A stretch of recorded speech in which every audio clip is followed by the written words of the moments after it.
Good evening. Really good morning. Welcome to another edition of the Kitchings Table. We're here, as always, bringing you some more news, information, things of note, things that just make you go, That's what we do here at the Kitchings Table. We bring you things that maybe somebody else did not bring you, wouldn't bring you, or couldn't bring you. That's what we do. We fill in the gaps. As usual, I'm your host, Earl Kitchings, and joining me each and every Tuesday morning, my co-host, Ms. Ronline Cannady. Ronline, good morning, and welcome to another edition. Thank you. Good morning, Earl. So, this particular topic today has some real close threads that relate to. I know me. I don't know about what your family history may be, but I know in my family's background, at least on my mother's side, uh, it relates to us. And the fact that there is a segment of our population in this country that we don't really hear from or hear about, or, we just kind of don't know. We almost forget that they're around or even exist, but they make up approximately 9.7 million people out of the 300 plus million people we have here in this country. But they're that quiet population that definitely is under the radar.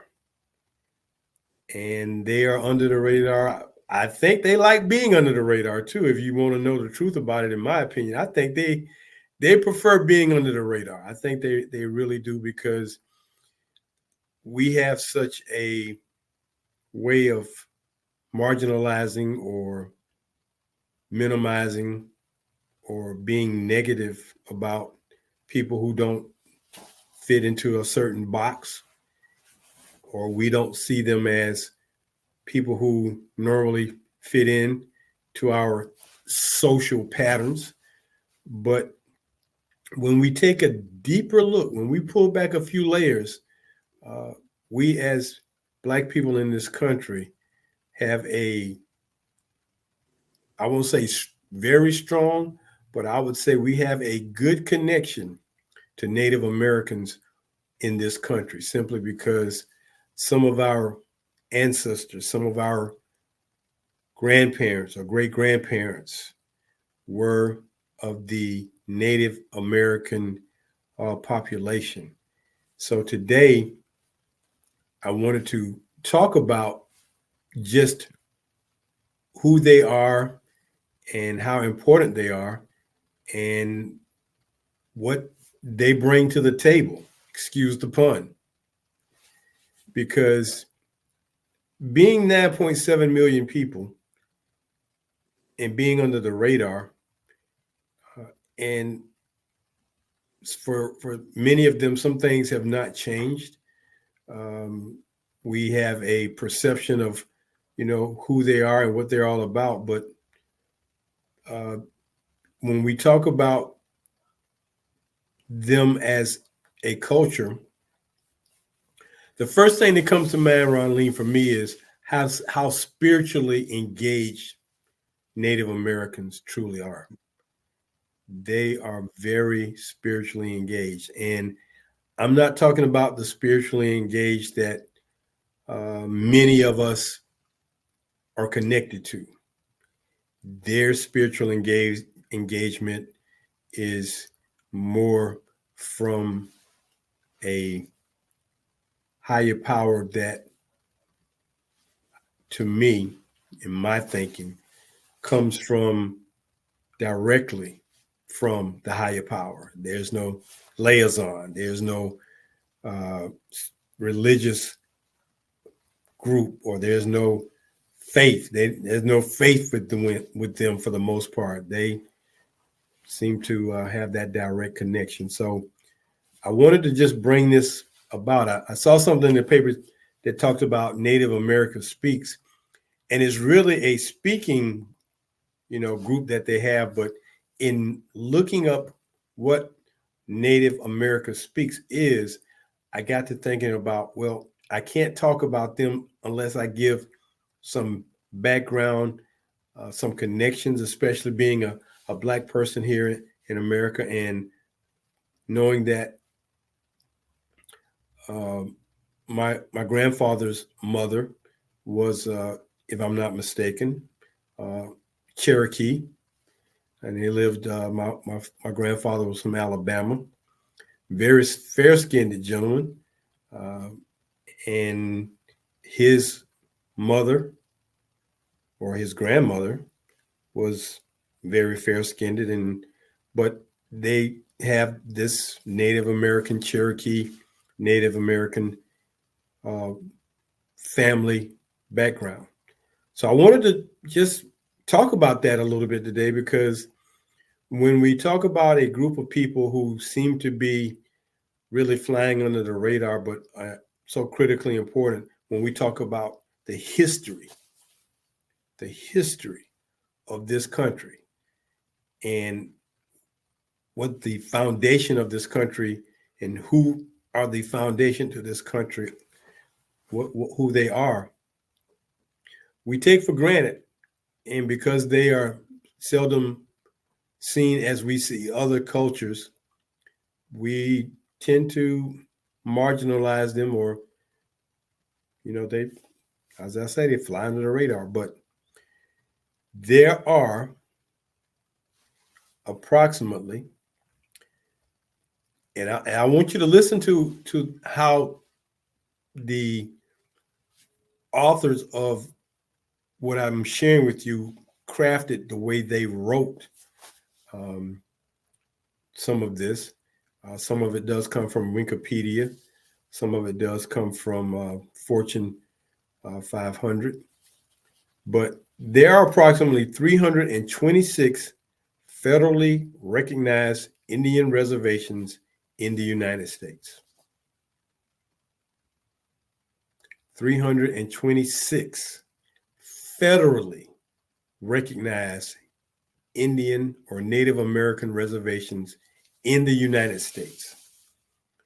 And I do have a list of these locations, what tribal correlations they have. But these reservations were tribal land set aside by the federal government. So when we go back to the original Americans who were here before Columbus thought he discovered America, who helped the Englanders, known as the Pilgrims, maintain and survive here. This land primarily was theirs, but over time, they've been forced to be in federally recognized reservations. And between California, New Mexico, Oklahoma, Florida, Nevada, that's where a lot of these Native Americans' tribal lands seem to be. And because they total a total population, and be aware that this also includes Alaskan Native Americans. They are part of this group. So, and then as of January 8, 2024, 574 Indian tribes were legally recognized by the Bureau of Indian Affairs, the BIA, the acronym. Folks like to create all these acronyms and throw them around, and you get caught up and can't figure out what they mean. But the BIA, and of these 228 tribes are located in Alaska, 109 in California, and that's kind of the breakdown between California and Alaska. And Alaska is not a fair weather climate, but it's interesting how they're at both extremes. California, where it is warm and hot, Alaska, where it's not so much. Today, though, 78% of Native Americans live off reservations. 72% live in urban or suburban environments. To clear up the myth, to clear up the myth, you may think that there's large populations living on these reservations, but based on the census, 78% live in urban and suburban environments. They just fly way under the radar. You just maybe don't recognize. I don't know. But again, when we talk about Native Americans in this country, who they are, what they mean to this country, and their history, talk about their Holocaust. Ooh, did he say that? Talk about their Holocaust. Um, and I read something recently whereby they talked about how history and the writers of histories and people talk about genocides, such as the Holocaust, such as slavery, such as what was done to Native Americans. But I read something recently where someone wrote that, okay, the Holocaust, maybe 13, 14 years, American slavery was hundreds of years. So when we talk about the ugliness of something that lasted for a very short time, as ugly as it was, you don't talk about something that was ugly for a very long amount of time. Decades upon decades upon decades. So I'm going to stop right there, Ronline, before I go into the rest of this and let you weigh in a little bit on what I've said so far, because I'm sure if someone saw you, they would probably say, I wonder what tribal connection she's related to. Have you had people say that to you? Yes, I've had all ethnicities claim me. Oh, okay. So it's just not one question, it's many questions. And, I do think, and I just mentioned this to you, since we've been dealing with this topic, it is a good idea to find out what's really in your DNA. Mm-hmm. And I'm always curious to really know, so that number one, you need to be able to claim your roots. Number two, you need to have an understanding of yourself. And I was told that a lot of the things that we as people deal with on a day-to-day basis, as far as our weight gain, weight loss, all of those things, our attitude, Mm-hmm. the way we think about things, the way we process things, is all related to what's going on in our DNA. And so Hmm. the sooner you address that, you will know what food you need to eat, what agrees with you, what does not, why you feel the way you feel.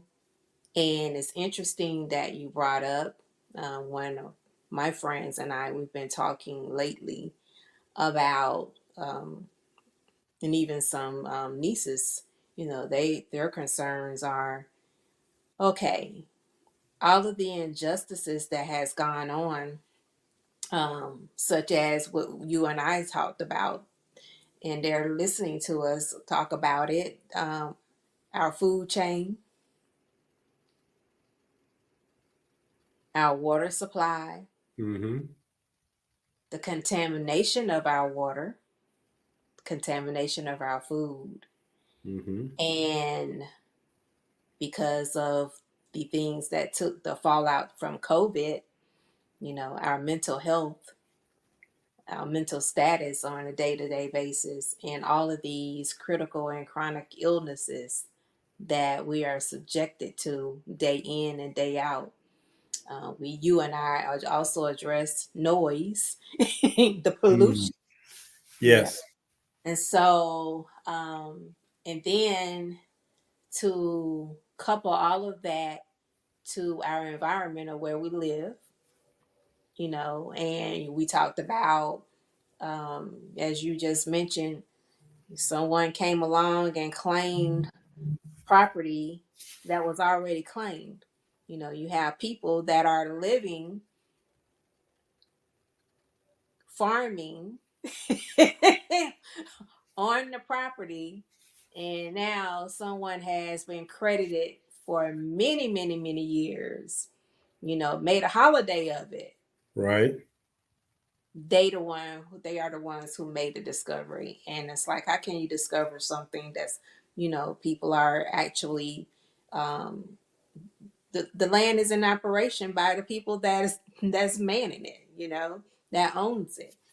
Mm-hmm. So, um, your mind just goes in several directions, but for this forum, I just want to narrow it down to this: know who you are, so that the very things that you could be fussing about, could be your actual heritage itself, and you need to find a solution for your heritage.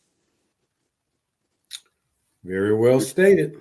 Very well stated. So from health to knowing who you are to your family tree, your DNA, all these things uh, need to be checked into. You need to, you know, if you want to do a deep dive, do a deep dive. If you got pictures or you've heard stories or folks from your lineage can take you back and tell you stories. And here's the thing, Ronline, because we are an audible culture, and I was just telling the gentleman this over the weekend, the audible part of what we do with storytelling and music and things, that's all well and good.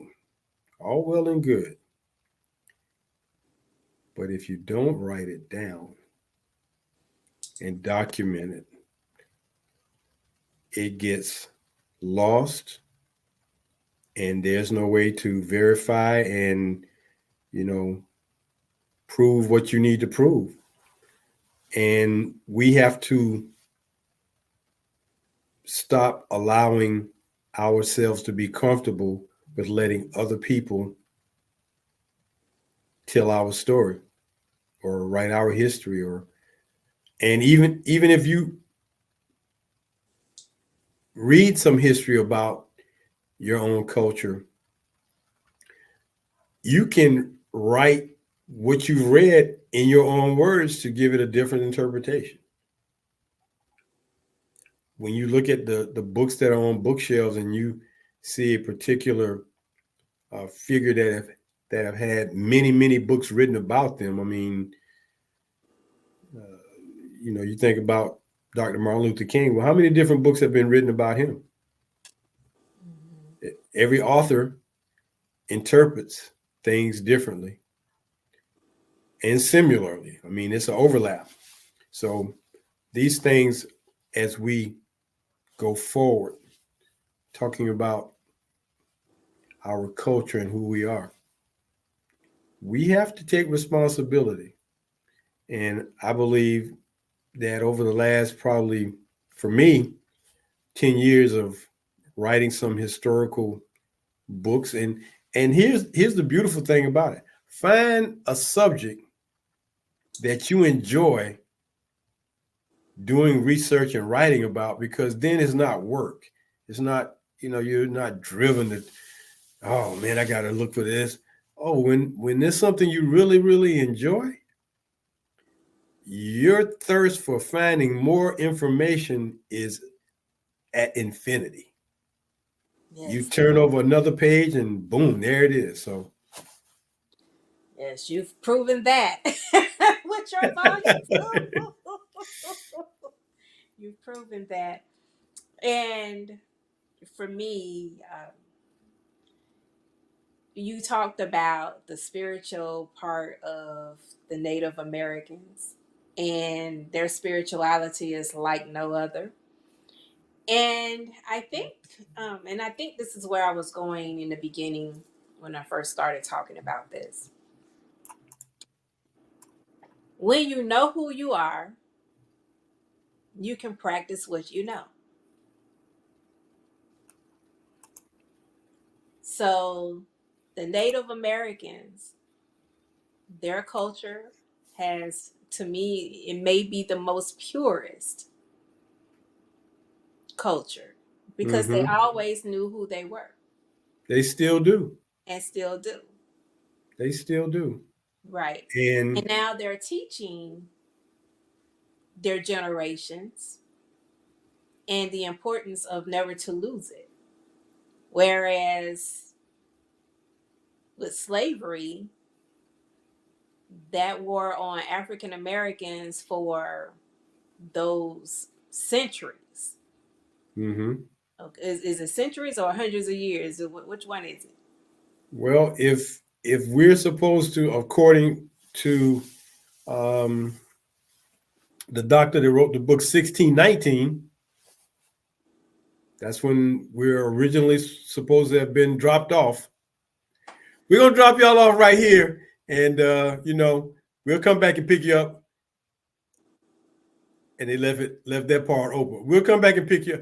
No, y'all just dropped us off, Mhm. and we had to endure what we've endured for. So now that's what 400 years now, 400 plus years now, 1619, 2019. That's 400 years. Mm. Okay, so uh, that's how long we have been a part of this country, even though people want to deny the claim and say, when folks start talking about go back to where, dude, I'm not from there. I'm from the north side. America's all I know, baby. That's all I know. What you talking about, man? Go back All I where? know. And so, with that being said, is you have 400 years of your ancestry wiped out from you. Whereas with Native Americans, they've taught their people, their generations. Yeah, generations. Yeah, yeah. Yes. So the United States government termed 5 tribes as the 5 civilized tribes. And this makes me think about the movie Josie Wales, because that part of the movie where Josie Wales is running from the authorities and he hides out in the low country and he engages this Native American, and the guy tells him, yeah, we went to Washington, D.C., and they gave us these stovetop hats like Abraham Lincoln and these jackets and told us, boy, you guys look really civilized. So the 5 civilized tribes, as deemed or as applied by the United States government, were the following: Cherokee, Chickasaw, Choctaw, Muskogee or Creek, and Seminole. The 5 civilized tribes. So we've got those tribes, and uh, you know there were slaves who escaped and lived with some of these tribes and became part of these tribes and their cultures and things like that. One in particular And I've spoken about this before, how the Americana of sports named teams after Native Americans, although you perpetrated such violence against them, but yet you want to call your teams their names. Uh, and the one that will always jump out at me first will be the former Washington Redskins. Redskins. And that's what I was sitting here thinking the whole time when you mentioned the Seminoles. Right. So when we drill down, I want to go specifically to the Seminole tribe and the connection they have to Black Americans, because the Black Seminoles or Afro Seminoles are an ethnic group of mixed Native American and African origin associated with Seminole people in Florida and Oklahoma. They are mostly blood descendants of the Seminole people, free Africans, escaped former slaves who allied with Seminole groups in Spanish Florida. That's how you came up with Black Seminoles. Now, the Seminole tribes, they're located in Florida and in Oklahoma today, but yet you had this unique connection. And they termed the slaves that came to these tribes and start to live and coexist freedmen. So the Black Seminoles lived in distinct bands near Native American Seminoles, and they were held as slaves sometimes by the Seminole leaders. But the Black Seminoles had more freedom. Check this out: had more freedom than slaves held by whites in the South and by other Native American tribes, including the right to bear arms. So it goes on to say that today, Black Seminole descendants, so that means they're still around. And, again, you just may not recognize, but they live primarily in rural communities around Seminole nations of Oklahoma. So Florida, Texas, the Bahamas, northern Mexico, we see each other and don't always recognize, but then again, sometimes we can, if you go to Cuba, if you go there, you will see a very uniquely blended group of Cubans from the darkest to the fairest. And they just know themselves as Cubans. They don't have white Cubans or black Cubans. I think they're just Cubans. But like Native Americans who have this very strong bond, this very strong culture, they have existed uh, uh, even through the areas of South Carolina where you hear about the Gullah Geechee, and that has to do with parts of Native Americans and Black people living in that part of the country. So the Black Indians or Native American people, that's who they are. They are their own unique tribe. And we cannot deny it. And again, before the slaves got here, the Native Americans were already here living in freedom and enjoying life.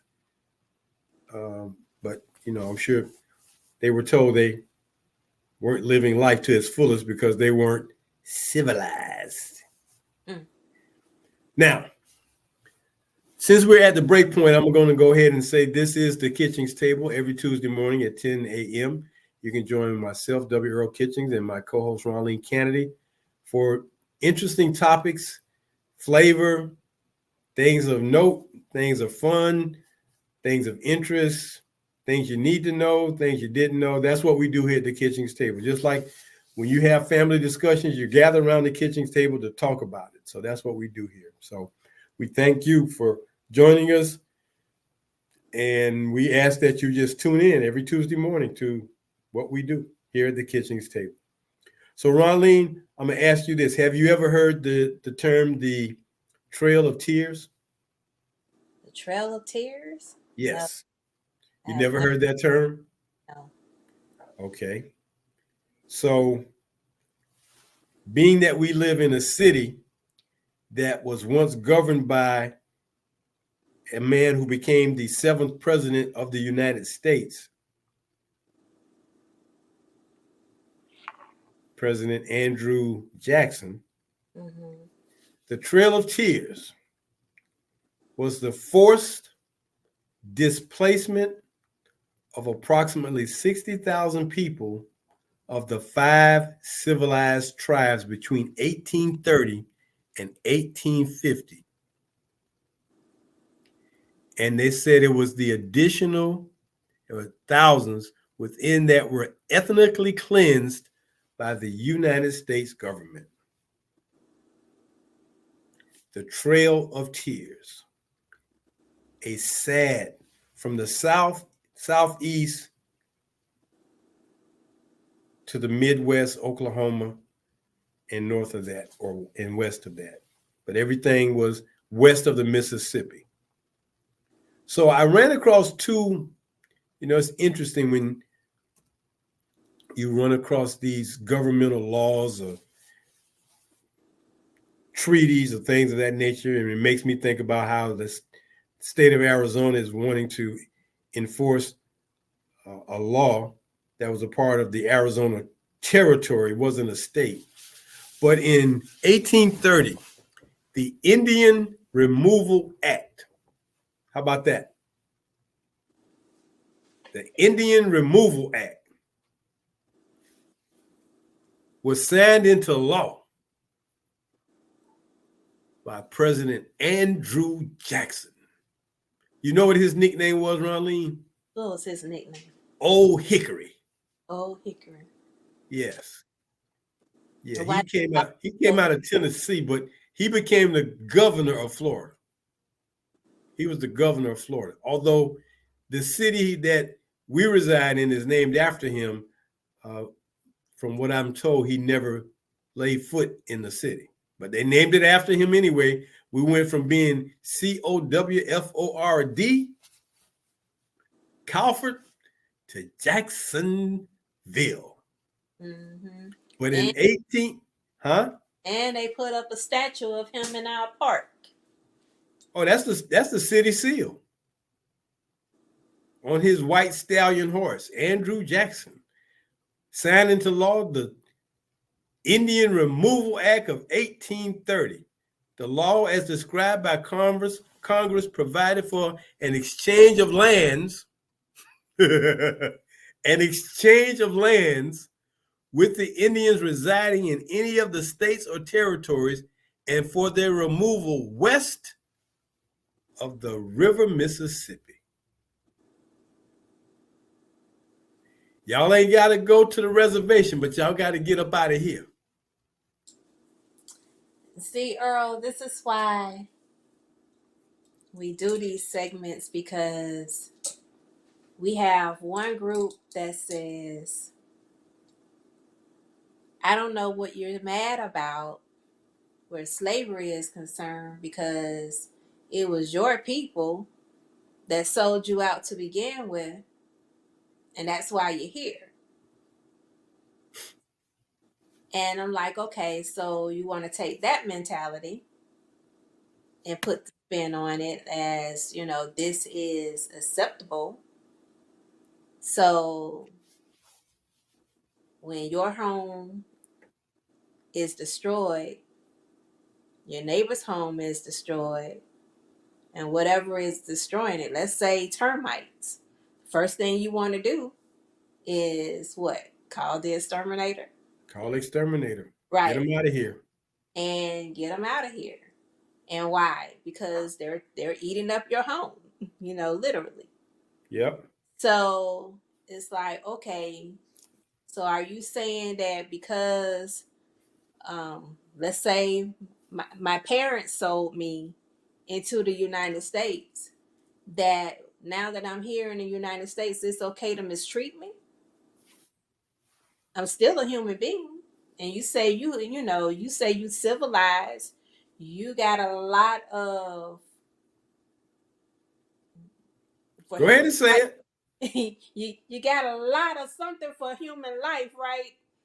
So it's like, okay, but I guess that doesn't apply to my life. No. Okay. So this Trail of Tears, as it was called, was a movement westward of indigenous tribes, and they call it the Trail of Tears because large numbers of death and hardships occurred on this journey. You just forced to leave your house, your property at gunpoint or whatever else. You're just forced to move and leave. And And the we're gonna put civilized, hey, the civilized time of today, eminent domain. that's true. So that was the Indian Removal Act of 1830, but then they had another one. They came back with another one 100 years later, the Indian Relocation Act of 1956.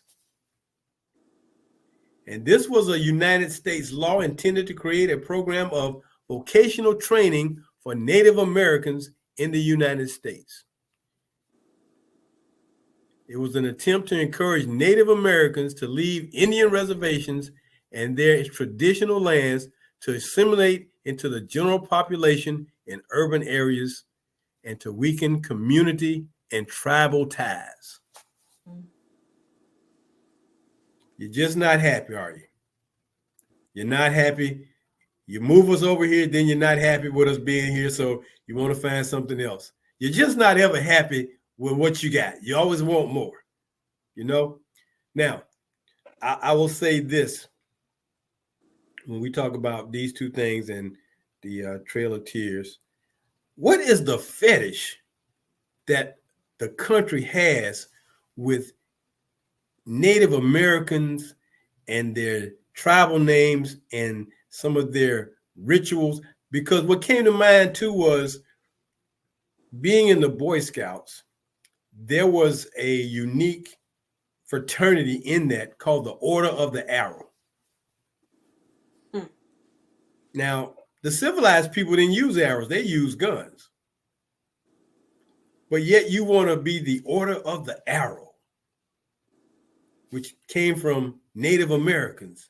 That was their weapons, spears, arrows. They didn't have any guns. So what is the fetish? Mascots, team names. You gotta name your school. Your nickname is a Native American individual or tribe, or and you do their chants. I wish they would do the chant and run a movie, a John Wayne movie, or one of those westerns when they had the football game doing the chant, and show one of those movies. You know what I'm saying? It's like such hypocrisy. But we get it. We get it. Back-to-back Super Bowl champions, the Kansas City who? Chiefs. The Chiefs. Shout out to Patrick Mahomes, y'all, for being the 100 influence. Okay. He's a big chief. He's a big chief. One of the top 100 people in the world. According to Time Magazine, and he plays for the Chiefs, which makes him a big chief. So, but anyway, the fact that you have this situations, this fetish, this whatever. But let me get to the civilized way of making all this relevant, Ronline. Let me get to the civilized way. What's the best way to sit from a civilized manner to really put a perspective on what I'm bringing today? What's the best way to talk about it? Talk about it. and put some Okay. facts to it. And Okay. put, So now I want to take it to another level of facts though. So what's a great level of facts that, man, everybody pays attention when you start talking about what? where's the money? Oh, Ronline, see that's why you my wing sister. Talking Where about is the that money? M O Follow N that E. money now. Talking about the Money. Just follow that money. What? Follow the So money. so just in case you did not know, let me give you the civilized breakdown of the net worth of the top 10 richest Native American tribes in America. Their net worth. Because I know y'all might think they're broke as a joke, but they're not. At number 10, the Seminole Hold on. tribes. Hold on. Hold Yes. on. So the new phrase now, they just look that way. Okay, yeah. I Yeah. just look like this. I just look like this, you know. I look I like I'm broke. right, right, you know. Oh, I you know what, Earl? I said something earlier, but this, if we do have people that are listening to us. The reason why it's very important to understand what's traveling in your DNA is because if you got that native blood and that Native American blood in you, you need to go claim some of that money. well, you're gonna All have right. to do some deep searching. Yeah, go take it away. All right, so the 10 richest Native American tribes in America as of 2023. Number 10, Seminole at 764 million. Number 9, Squamish Nation, 780 million. Number 8, the Hannahville Indian Community, 803 million. Number 7, the Pekaga Band of Lucerno, 853 million. Number 6, the Salt River Pima Maricopa Community, 946 million. Number 5, the Oneida Nation, 1 billion. And number 4, the Gila River Indian Community at 2.15 billion. And number 3, the Coeur d'Alene Tribe at 2.27 billion. And number 2, the Navajo Nation, Mm, mm. 2.5 billion. And at number 1, the Shakopee, the Dewakanton Nation, the Shakopee Dewakanton Nation at $2.7 billion as their net worth. All total, those 10 tribes have a net worth of $20 billion, approximately. Approximately. Now, that, you say, well, yeah, 20 billion. Well, it's 9.7 folks, and they worth $20 billion.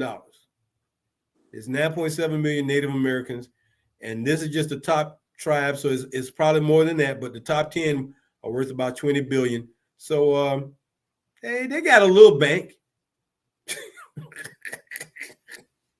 Kind of remind me of that Cambridge Bank that nobody Oh, wants to talk about. oh, we boy,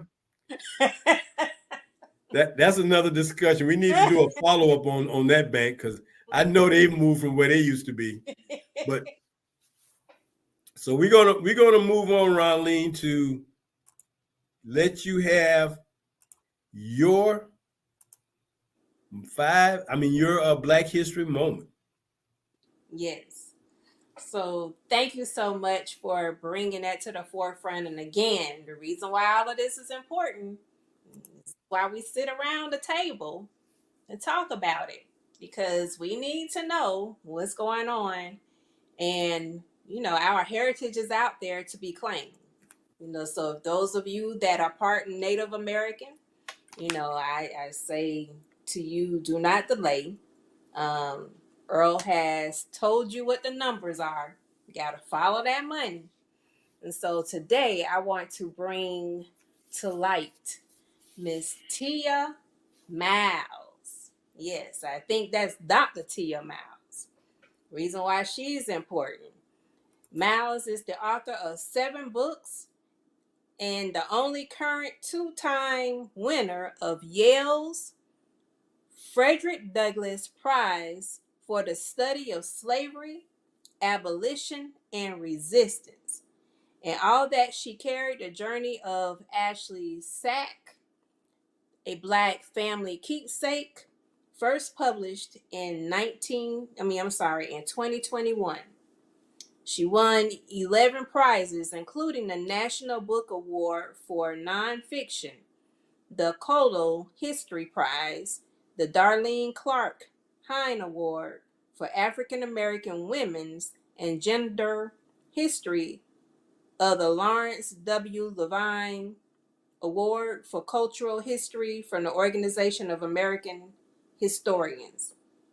Now, let me stop right there and just tell you why all of this is important.